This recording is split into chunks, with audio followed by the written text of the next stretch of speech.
வணக்கம் நண்பர்களே. திலீப் குமார் அவர்கள் எழுதியிருக்கிற மூங்கில் குருத்து என்ற சிறுகதையை இன்று நாம் பார்க்க இருக்கிறோம். கதை இவ்வாறு தொடங்குகிறது.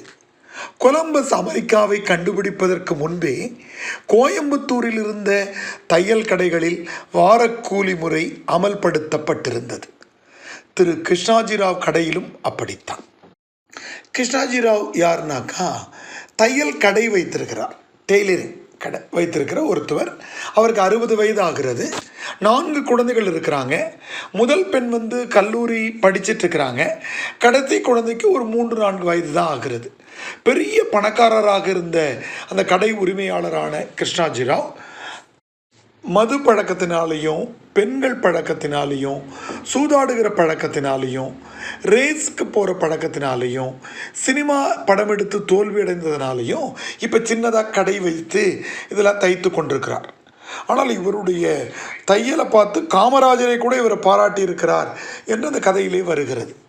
இந்த கடையில் கணக்கு பிள்ளை மாதிரி வேலை செய்கிற ஒருத்தவர் தான் இந்த கதையை சொல்லுகிறார். அவர் தான் கதை சொல்லியாக இருக்கிறார்.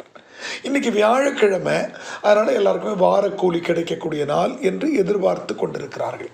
இந்த தையல் கடைக்கு நேர் எதிர்க்க ஒரு தியேட்டர் இருக்கிறது. இன்றைக்கி வியாழக்கிழமை 3 மணி ஆகி கூட ஒரு 15 ரூபா தான் வருமானம் வந்திருக்குது.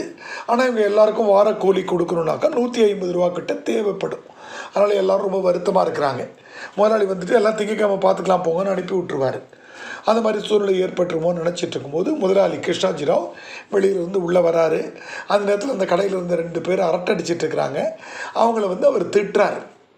இந்த கதையை சொல்லியா இருக்கிறவர் டீ குடிச்சிட்டு வரேன்னு அனுமதி வாங்கிட்டு வெளியில் வராரு. அப்போது அந்த நரிக்குறவர்கள் வைத்திருக்கிற தற்காலிகமான வீடுகள், அதில் போலீஸ்காரங்க தரது இதெல்லாம் பார்த்துட்டு டீ குடிச்சிட்டு கடைக்கு திரும்பி வராரு. கடைக்கு திரும்பி வரும்போது பார்த்தா கடையினுடைய சூழ்நிலை மாறி இருக்கிறது. ஒரு 4-5 வாடிக்கைக்காரங்க வந்துட்டு போயிருக்கிறாங்க. காசு வந்துருச்சு. இப்போ எல்லார் முகத்துலேயும் மகிழ்ச்சி இருக்கிறது. அந்த கடை மூடுறதுக்கு முன்னாடி எல்லாருக்கும் வார சம்பளம் தரப்படுகிறது. ஆனால் எல்லாருக்கும் கொடுத்து முடிச்சுட்டு பார்த்தா இந்த கதை சொல்லியாக இருக்கிறவருக்கு சம்பளம் தர முடியல. ரொம்ப குறிப்பாக இவருடைய அப்பாவுக்கு, அதாவது கதை சொல்லியாக இருக்கிறவருடைய அப்பாவுக்கு நாளைக்கு தேவசம். அதுக்கு படைக்கிறதுக்கு 15 ரூபாயிலேருந்து 20 ரூபா இருந்தால் தான் இவர் வீட்டுக்கே போக முடியும். ஆனால் காசு இல்லை. இப்போ சனிக்கிழமை இரவு என்ன பண்ணுறதுன்னே தெரியல. ஆனால் கடை முதலாளி சொல்கிறாரு, சரிப்பா நீ ஒன்று பண்ணு, இந்த காலேஜ் பசங்களுக்கு கோட்டு தைச்சிருக்கிறோமில்ல, நாளைக்கு காலையிலே காலேஜ் பசங்கிட்ட கொண்டு கொடு. அவங்க கிடைக்கிற காசில் நீ உன்னுடைய காசு 15 ரூபாய் எடுத்துக்கோ அப்படின்றாங்க. இவர் வீட்டுக்கு வருகிறாரு. அவங்க அம்மா ஒரே திட்டுறாங்க. இவரையும் திட்டுறாங்க, இவங்க முதலாளியும் திட்டுறாங்க. அங்கே மூங்கில் குருத்து இருக்கிறது. அவங்க அப்பா இறக்குற அன்னைக்கு மூங்கில் குருத்து குழம்பு தான் சாப்பிட்டாரு. அதில் திவச தண்ணிக்கெலாம் அதுதான் குழம்பு வைக்கிறதுன்ற முறை வைத்திருக்கிறாங்க. அடுத்த நாள் காலையில், அதாவது திவச தண்ணி காலையில் இவர் காலேஜுக்கு கிளம்பி போகிறாரு. ஆனால் அங்கே போனால் அந்த கோட்டுக்கான தொகை எதுவுமே அவருக்கு கிடைக்கல. அந்த கதையை எழுத்தாளர் திலீப் குமார் இவ்வாறு முடிக்கிறார். நான் வாசற்கதவை அடைந்ததும் தன்னருகே இதற்காகவே வைத்திருந்த பையை இதை குப்பை தொட்டியில் போட்டுட்டு போ என்று வன்மத்துடன் என்னை நோக்கி வீசி எறிந்தாள் அம்மா. பை என் காலில் பட்டு தெரித்தது. அதிலிருந்த மூங்கில் குருத்துகள் தரையெங்கும் சிதறின.